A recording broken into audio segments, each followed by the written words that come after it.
All right, time to uncork a deep dive into New Zealand wine. And yeah, I know what you might be thinking, Sauvignon Blanc, right? That's the usual suspect, isn't it? But trust me on this one, this is about to get way more interesting than just Sauvignon Blanc. We're going way deeper than your typical wine aisle banter today. We're cracking open Vinhos da Nova Zelandia Well, fantastic. to really figure out what makes New Zealand wine so special. I love it. So get ready, because this is your crash course on Kiwi wine. I like it. It's a good way to put it because it really is an incredible success story. New Zealand wines have come such a long way. You know, they've gone from being virtually unknown to actually giving those classic European wines a run for their money. And it's happened really fast just in a few decades. Yeah, you're right. It is a pretty impressive glow up for New Zealand wine. So what's the secret? Is it all about the scenery? Because our source mentions this cool maritime climate. Okay. And I'm already picturing myself, sipping some wine on a vineyard overlooking the ocean. I mean, you're not far off. That stunning scenery actually is a big part of what makes New Zealand wine so unique. Imagine, you've got these islands completely surrounded by vast oceans. You've got the Pacific on one side, the Tasman Sea on the other. It's like they're cradled by water. Really paints a picture, doesn't it? It does. And all that water creates this kind of like a temperate bubble around the islands. Plenty of sunshine for those grapes, but also those cool breezes and just the right amount of rainfall. It's like the Goldilocks climate for growing grapes. Not too hot, not too cold, just right. Okay, I'm very much here for this ideal grape growing climate. Right.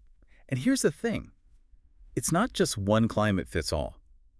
Even within those islands, you have all these microclimates. Each one is a little unique. So, for example, think about Marlborough. It's practically famous for its Sauvignon Blanc, right? And that's no coincidence. Those long sunny days and crisp, cool nights. That's exactly what Sauvignon Blanc needs to develop those really intense aromas and that kind of like zesty acidity. It's electric. That's cinnarizing. That's what makes it so refreshing. Exactly. And speaking of refreshing, our source describes those Sauvignon Blanc flavors as aromas of passion fruit, grapefruit, cut grass, and a touch of minerality. See, that's what I'm talking about. It really captures it, doesn't it? I know. Now I need a glass, like right now. Right. But now let's shift gears a bit. We're going to head south to central Otago. And let me tell you, things here are completely different. We're talking dramatic, rugged landscapes, mountains, valleys carved by ancient glaciers. It's breathtaking. Wow, that's quite the change of scenery from Marlborough. Right. And the soil there is incredible. They have these things called schist soils. Have you ever heard of those? Schist soils, not ringing any bells. So basically, picture this. They're these rocky, well-drained soils. They're kind of hardcore. The vines really have to work, like dig deep to reach the water. Really work for it. Exactly. Yeah. But that struggle, it's a good thing. It actually makes the grapes more flavorful, more concentrated, And on top of all that, central Otago is inland, so it has what's called a continental climate. That means hot summers, cold winters, and you know what that's perfect for? Pinot Noir. Ah, Pinot Noir. Needs that heat to ripen up. Exactly. It just thrives in those conditions. So it's like Sauvignon Blanc has its perfect beach vacation in Marlborough, and Pinot Noir is living its best mountain life in central Otago. It's a great way to think about it. And it really shows you how the different regions in New Zealand each have their own unique personalities. They really do. But it makes me wonder, besides those two superstars, Sauvignon Blanc and Pinot Noir, are there any other grapes trying to make a name for themselves in this Kiwi paradise? Oh, absolutely. While those two might be the headliners, New Zealand winemakers are not afraid to experiment. In fact, some of them are even trying underwater aging now. Hold on. Underwater aging, what? Yeah, for real. They submerge the bottles in these special cages and let the ocean work its magic. Okay, now that is taking terroir to a whole other level, and I am very intrigued. It's pretty wild, right? They say the constant pressure and temperature down there, it does something really cool to the flavor. I bet. Okay, but before we get too lost in this underwater world, our source also mentions that there are other grapes that are starting to gain some traction in New Zealand. Yeah, definitely. Chardonnay, for one, is finding a really nice home in those cooler regions. Gisborne, Hawke's Bay, Right. They're known for their Chardonnay. They have this elegant, almost Burgundian style. Oh, very nice. And then there's Syrah. Okay, yeah. Syrah. I've heard some buzz about New Zealand Syrah. It's supposed to be bold, peppery. Exactly. It's got those classic Syrah notes, the black pepper, dark fruit, but then it also has this elegance, this finesse. It's really captivating. Man, this is making me realize I need to seriously expand my New Zealand wine horizons. But speaking of uncovering hidden depths, our source mentions something about ancient amphorae being used in New Zealand wineries alongside more modern winemaking techniques. What's the deal with that? It's such a cool blend of old school and new school techniques. You've got these winemakers who really respect those traditional methods, but they're not afraid to embrace new ideas either. So, for example, steel tanks, they're great for preserving those bright, fresh flavors in wine. Oak barrels, they add complexity, those toasty vanilla notes. But then you've got amphora, Amphorae, like those ancient clay vessels. very same, used for centuries in winemaking, and now they're making a comeback. What's so special about using amphorae? Well, they're porous, so they allow for this slower, gentler fermentation process. And what you get is a wine with a really interesting texture, almost silky. Mm. And the flavor, more savory, earthy. Huh. It's really cool how winemakers can take these ancient techniques and combine them with modern practices to create something totally unique and delicious. Speaking of ancient traditions, let's step back in time for a moment and explore the history of winemaking in New Zealand itself. I mean, it's a relatively young wine region compared to, say, France or Italy, Right. but it still has this fascinating story. Okay, so take us back. How did it all begin in New Zealand?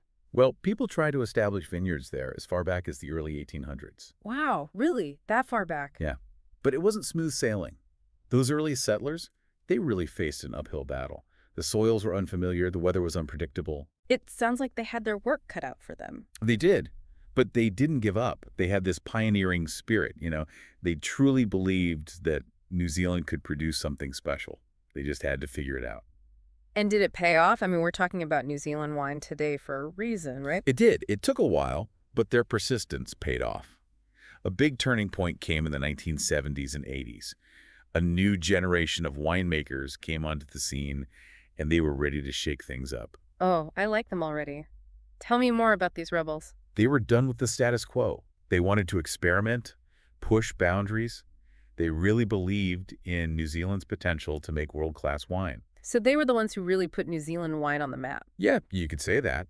They took risks, tried new grape varieties, experimented with different ways of making wine, and it worked. What an impact. Those pioneering winemakers really shaped the industry into what it is today. But they didn't stop there, did they? I mean, our source mentions that they've even started exploring the potential of native grape varieties. Exactly. They never stopped innovating. Yeah. And the part of that is about rediscovering their own heritage, exploring these indigenous grapes that nobody outside New Zealand has really ever even heard of. Okay, now you have to tell me more about these mysterious native grapes. What are they called? What do they taste like? I have so many questions. Well, one of the most promising ones is called Wairo. It's thought to be one of the oldest native grapes in New Zealand, and it produces these beautiful aromatic white wines, delicate floral notes, and this lovely minerality, almost saline. Wairo, it sounds magical. Are there any other native grapes we should know about? Yeah. There's another one called Rangiata. It makes these lighter-bodied reds, bright fruit character, really approachable tannins. You can even chill it a bit. It's quite versatile. I am adding both of those to my must-try list right now. It's like they're unearthing these hidden treasures, these forgotten flavors. But as much as I hate to bring it up, our deep dive wouldn't be complete without talking about some of the challenges facing New Zealand wine in the future. And of course, climate change is a big one. It's the elephant in the room, isn't it? And New Zealand is definitely not immune to it. They're dealing with rising temperatures, unpredictable rain. Even the risk of extreme weather events is higher now. It's a constant worry for these winemakers who rely on a delicate balance of nature to make their wines. It's a little unsettling to think about the impact climate change could have on those picture-perfect vineyards we were talking about earlier. But knowing how resilient and innovative these New Zealand winemakers are, I'm hopeful that they'll find ways to adapt. I mean, they seem to be up for the challenge. Our source makes it pretty clear that these New Zealand winemakers, they're fighters. They're not backing down from climate change at all. They're tackling it head on with research and innovation. Exactly. It's amazing to see they're experimenting with different grape varieties, ones that might do better in a warmer climate. Oh, like what? Well, Syrah, for one, remember we talked about that earlier, it seems to be adapting really well. Right. And they're getting really smart about their vineyard management, too. In what ways? Things like using canopy management so the grapes don't get sunburned and coming up with new water conservation methods, just in case there are droughts. It makes sense. So they're adapting their methods and trying new things at the same time. It's like a two-pronged approach to future-proofing New Zealand wine. It is. They're not putting all their grapes in one basket. Good one. But it's not just about adapting to a changing climate, is it? I mean, our source mentions that sustainability is a big focus for New Zealand winemakers, too. Absolutely. It's huge for them. They really want to make sure they're being good stewards of the land. Many of them are going organic and biodynamic, using less water, and even trying out renewable energy at their wineries. It's impressive. It really is. They're not just thinking about the here and now, are they? It's clear they want to protect their environment for the future generations of winemakers to come. Exactly. It's about long-term vision. And, of course, Yeah. you can't talk about the future of New Zealand wine without talking about the global market. Right. That's a whole other challenge in itself. It is. It's a competitive world out there. New wine regions are popping up all the time. And trends change so fast. What's hot one minute is old news the next. So how does New Zealand stay ahead of the curve? Well, a lot of it comes down to that innovative spirit we've been talking about. They love to experiment. New winemaking techniques, unusual blends. They're constantly searching for new ways to express their unique terroir. I mean, we talked about the underwater aging. That's pretty out there. Right. And that's not all. Some winemakers are experimenting with concrete eggs now. Concrete eggs. Yeah. There are these egg-shaped fermentation tanks made of concrete. I've never even heard of such a thing. I know, it's cool. They say the shape and the material create this special flow during fermentation.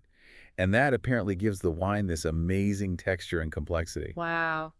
You know, throughout this whole deep dive, it just keeps coming back to this idea of New Zealand winemakers constantly pushing the envelope. They never seem satisfied with good enough. It's true. They always want to do better, to innovate. And a big part of their success also comes down to collaboration.